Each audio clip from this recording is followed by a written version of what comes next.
أعوذ بالله من الشيطان الرجيم. بسم الله الرحمن الرحيم. الرحمن علم القرآن خلق الإنسان علمه البيان.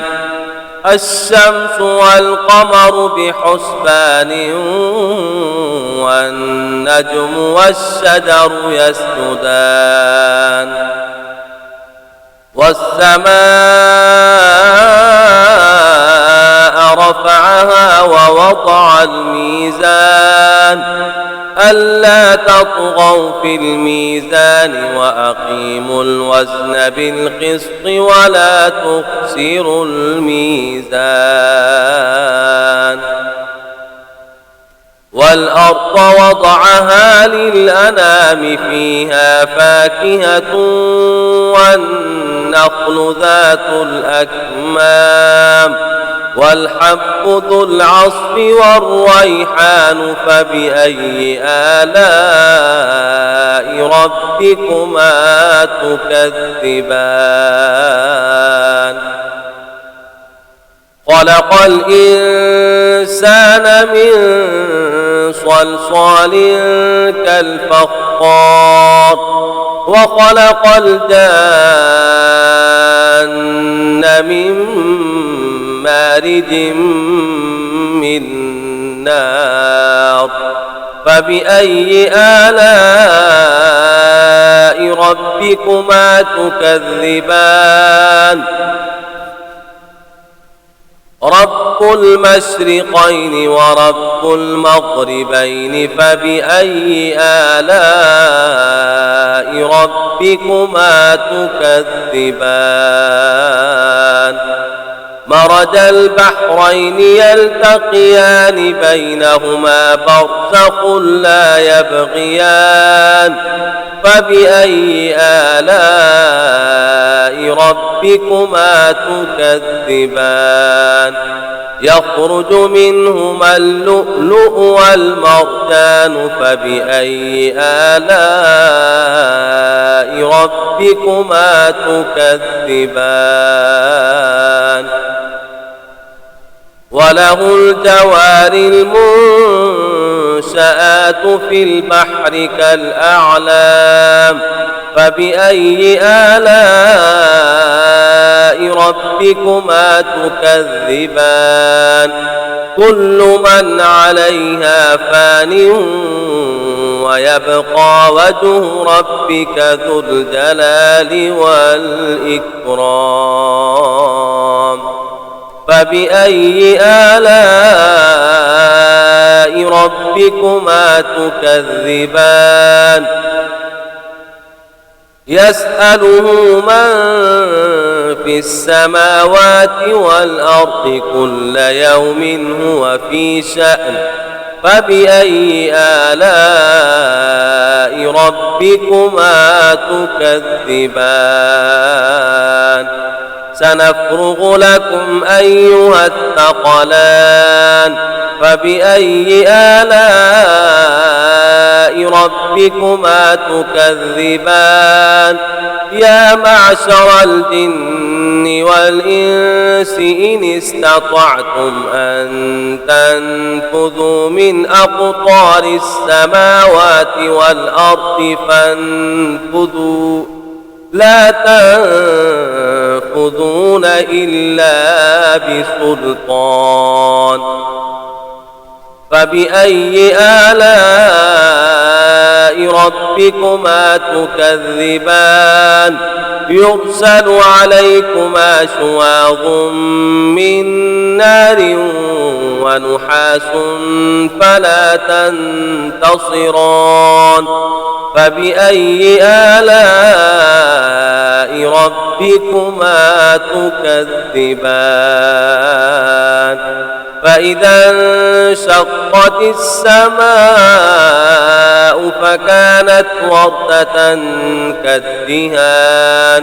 فبأي آلاء ربكما تكذبان. فيومئذ لا يسأل عن ذنبه إنس ولا جان فبأي آلاء ربكما تكذبان يعرف المجرمون بسيماهم فيؤخذ بالنواصي والأقدام فبأي آلاء ربكما تكذبان هذه جهنم التي يكذب بها المجرمون يطوفون بينها وبين حميم آن فبأي آلاء ربكما تكذبان ولمن خاف مقام ربه جنتان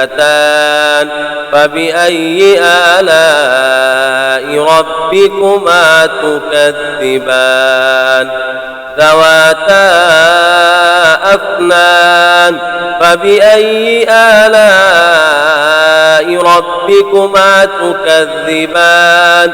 فيهما عينان تجريان فبأي آلاء ربكما تكذبان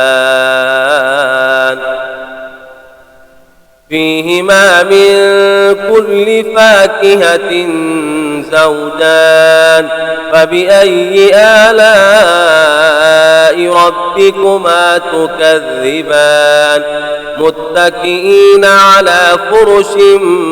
بطائنها من استبرق وجنى الجنتين دان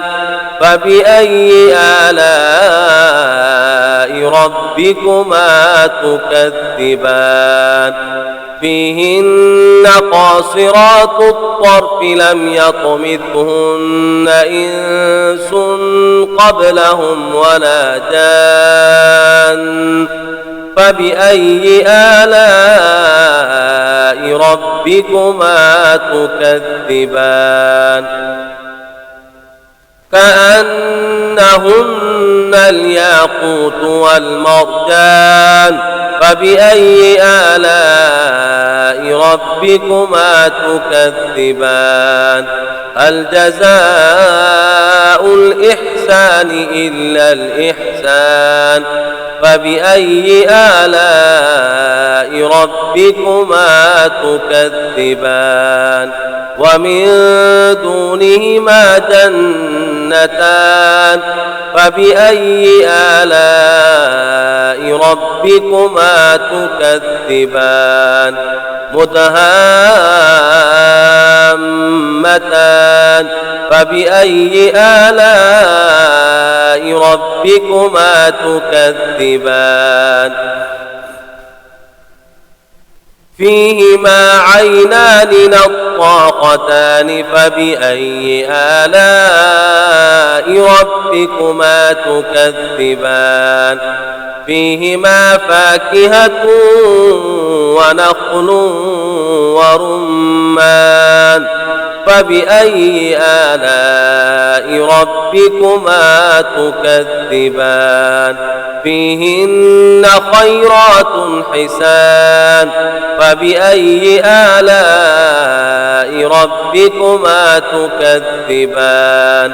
حور مقصورات في الخيام فبأي آلاء ربكما تكذبان لم يطمثهن إنس قبلهم ولا جان فبأي آلاء ربكما تكذبان متكئين على رفرف خضر وعبقري حسان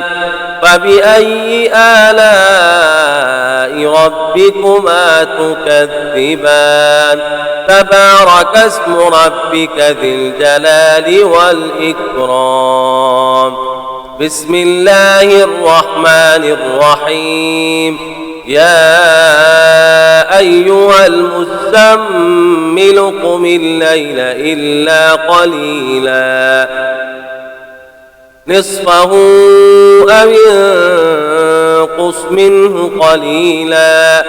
أو زد عليه ورتل القرآن ترتيلا إنا سنلقي عليك قولا ثقيلا إن ناشئة الليل هي أشد وطئا وأقوم قيلا إن لك في النهار سبحا طويلا واذكر اسم ربك وتبتل إليه تبتيلا رب المشرق والمغرب لا إله إلا هو فاتخذه وكيلا واصبر على ما يقولون واهجرهم هجرا جميلا وذرني والمكذبين أولي النعمة ومهلهم قليلا إن لدينا أنكالا وجحيما وطعاما ذا غصة وعذابا أليما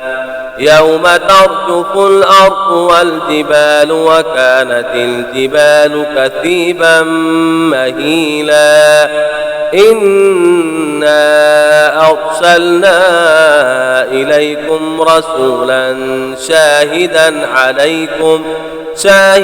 عليكم كما أرسلنا إلى فرعون رسولا فعصى فرعون الرسول فأخذناه أخذا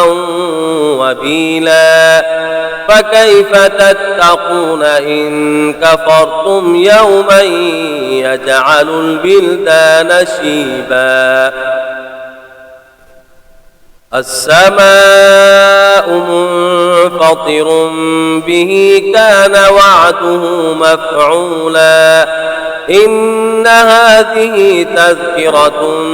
فمن شاء اتخذ إلى ربه سبيلا إن ربك يعلم أنك تقوم أدنى من ثلثي الليل ونصفه وثلثه وطائفة من الذين معك والله يقدر الليل والنهار علم أن لن تحصوه فتاب عليكم فاقرؤوا ما تيسر من القرآن علم أن سيكون منكم مرضى وآخرون يضربون في الأرض يبتغون من فضل الله